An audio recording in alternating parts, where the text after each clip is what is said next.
100 χρόνων. Το κάνανε οι γιαγιάδες μου όταν ήρθαν από εκεί και είμαι ιδιαίτερα χαρούμενη γιατί ειδικά τα παιδιά της αδερφής μου, ακόμα τώρα δεν υπάρχει περίπτωση μια φορά στις 10 μέρες να μην κάνουν αυτό το φαγητό. Αυτό το φαγητό λέγεται κιτηρίτσε.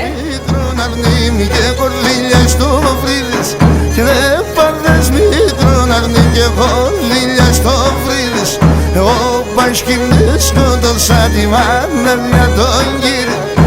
Εγώ πασκευρίσκω το σάτιμα με μια τον γύρι.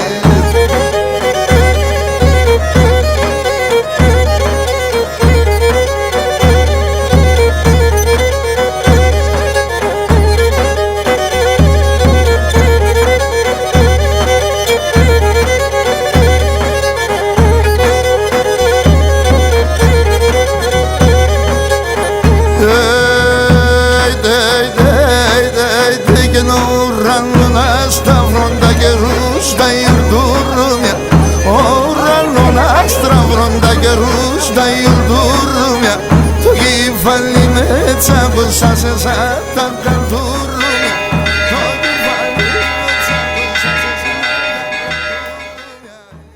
Μαγειρεύουμε κιτηρίτσε, ένα φαγητό παραδοσιακό 100 χρόνων από τις αλυσμόνητες πατρίδες. Ένα φαγητό που προσπαθούμε ακόμα σήμερα να το διαδώσουμε στη νεολαία και ειδού βλέπετε αυτή τη στιγμή κάνουμε μία βιωματική μαγειρική. Τα παιδιά, πάρα πολύ ωραία, βλέπετε τι ωραία, αμέσως το κατάλαβαν τα παιδιά ότι πρέπει να κάνουν αυτά τα μικρά γιουβαρλάκια.